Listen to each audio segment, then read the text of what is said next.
Good day mga idol at isang mapagpalang araw po sa ating lahat. So tugunan lang natin mga idol yung tanong sa ating comment section ukol sa presyo po ng mga materials na ginagamit natin sa pagkikisame yung metal faring, yung mga board at saka yung ibang accessories pa na ginagamit natin po. So bago natin sabihin yung mga presyo nito mga idol is detalye muna natin kung ano tong mga materials nito po. So ito po yung metal faring na ginagamit namin. May mga branded po na ganito na mas mahal ang presyo. So nasubukan na natin gumamit ng Jayamax, and then nakagamit na rin po tayo ng ng Excel brand na mga ganito na mas pricey po talaga ang presyo nito, na nagre-range po yun ng per piece po ng metal paring nila is 250 pataas pa yung presyo po nito, yung metal paring. So yung ginamit natin sa project natin na ito mga idol is mostly yun po yung ginagamit ng mga nagpapagawa na abot kayang presyong materials So hindi po branded ang mga ito, yung mga ordinary paring lang po, pero yung texture po nito is quality naman, matibay siya, and then yung kapal nito is 0.5. So ganito yung klase ng metal faring. So ito yung metal faring na ginagamit namin mga idol. Ang haba po nito is 5 meters, and then yung kapal po nito is 0.5. Kaparehas po nito ng haba ng carrying channel natin. Ito yung carrying channel, 5 meters dan po ito. So naubos na po kasi, last na po ito. Kaya itong putol na lang yung sinampol natin And then ito yung wall angle natin, blind rivet. Ito yung carrying clip. And then yung board na ang brand po nito is Sierra. So ang tanong ng mga subscriber natin mga idol is yung presyo ng mga ito So detalye natin. So itong metal paring mga idol, ang bili po ng may-ari po nito is 135 per piece po ito. So ulitin ko po, hindi po branded ang mga ito Yung common na metal paring lang niya ginagamit natin. So ito, 0.5 po yung kapal niya at 5 meters yung haba, 135 po ang isa. Then kaparehas po ng presyo ng carrying channel natin ito. 135 din po ito dun sa binilhan nila. Ang kapal po nito is 0.7. Itong carrying channel. And then ito namang wall angle natin mga idol. Ang haba po nito is 3 meters. Yung kapal po nito meron pong 0.5, meron pong 0.4. So 0.4 po ito, nasa 55 pesos po ang isa. And then itong carrying clip, yan, ay 5 pesos po ang isa. Ayan Ito lang sinampol natin na Jayamax brand po ito, makapal. Pero pag Jaya, 12 pesos po ito sa Jayamax. Pero yung common na ginagamit natin na yung mas maliliit is 5 pesos lang po ang isa nito. And then itong board, yung bili po nila dito is 480. So itong brand po ng fiber cement board po na ito is Sierra. Yan. So, and then itong blind rivet, dalawang klase po yung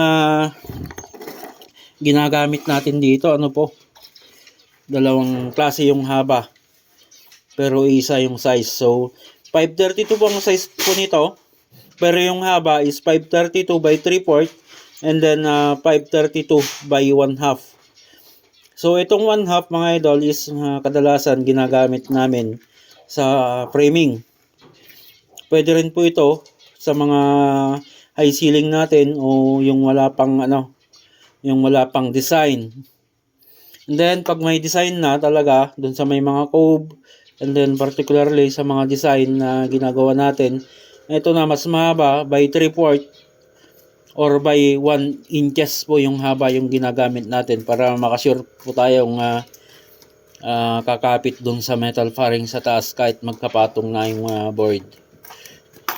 So ito lang naman po yung major na ginagamit natin sa pagkikisame ano. So yung iba, alambre, and then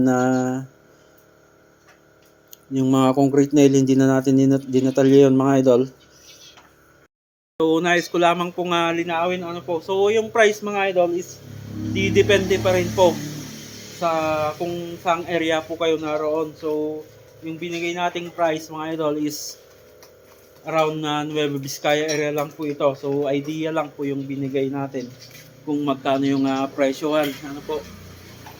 Yan. So sana sa mga nais magpag-isame ay makakuha kayo ng konting idea sa dinitalya nating presyo ng materyales.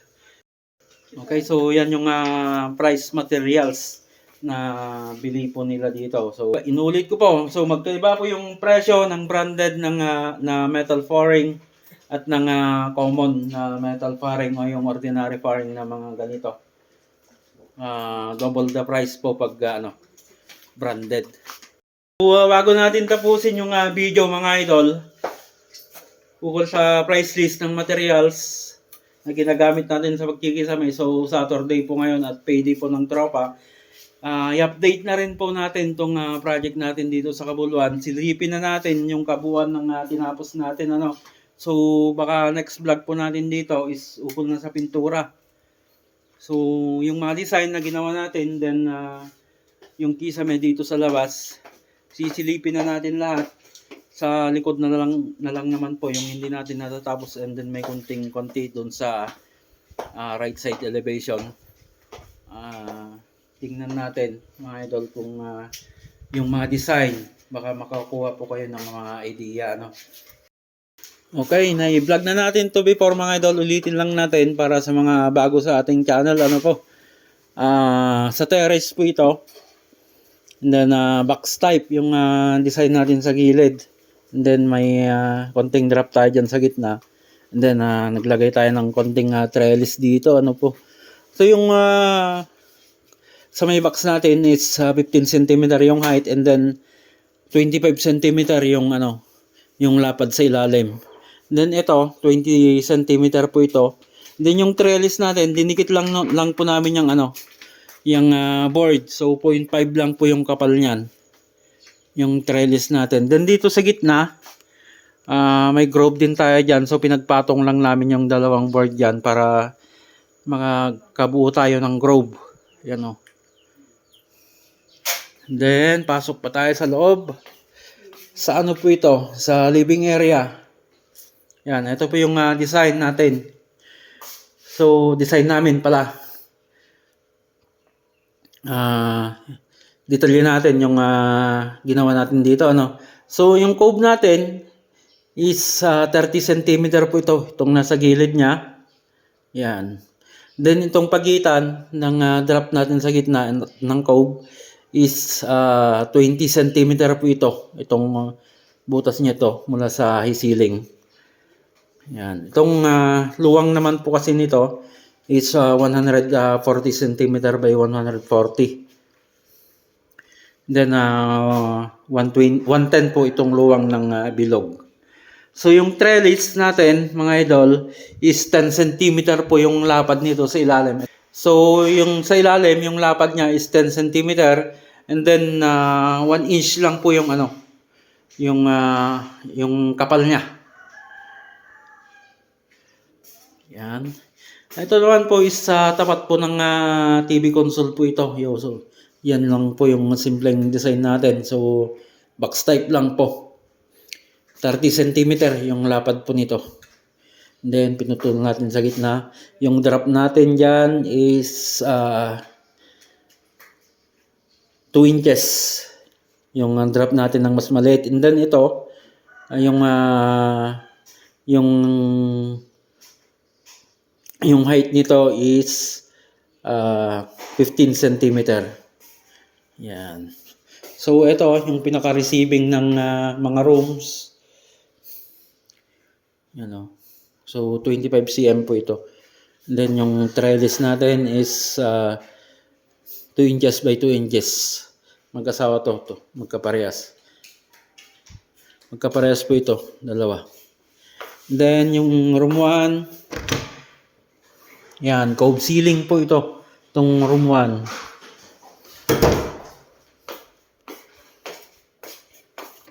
Itong room 2, may drop tayo dyan sa gitna pero naka-cove po ito. So 30 cm po ito. Itong nasa ilalim niya, 30 din po ito. 15 cm yung height po ng cove sa atin sa labas. And then itong nasa loob is ano lang po ito, 12 cm. So mas mababa siya ng ano. Mas mataas pala siya ng ano, ng 3 cm itong nasa gitna. So hindi po magka-level 'yan. Yan. Then yung pinakahuli na ginawa natin mga idol is ito. Simple lang naman po ito. Yung pabilog na yung drop natin dyan is 15 cm. Box type po dyan sa gilid. And then itong round natin sa gitna is cove po.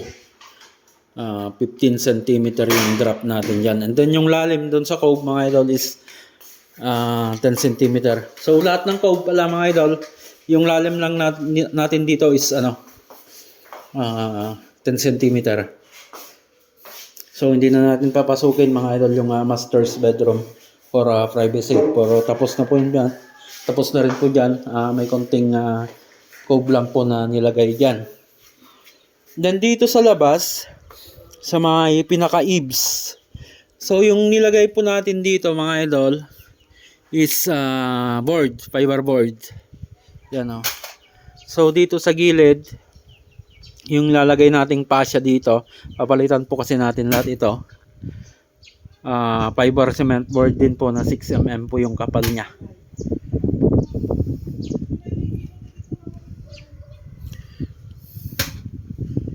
Yan. So paikot. Tapos na dito sa harapan. And then sa right side elevation ng bahay, tapos na rin po ito. So yung tropa is nandito na sa pinaka left side elevation po ng bahay. Ito po yung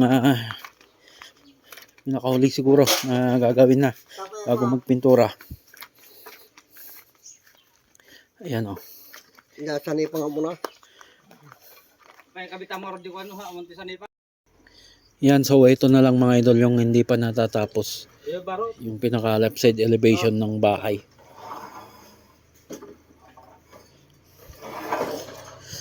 So, yung air ventilation mga idol, nakita nyo na po ito sa mga previous project natin. Ano? So, maglalagay tayo ng hole dyan, yung malilit na butas para may pasingawan po ng init ng ating kisame.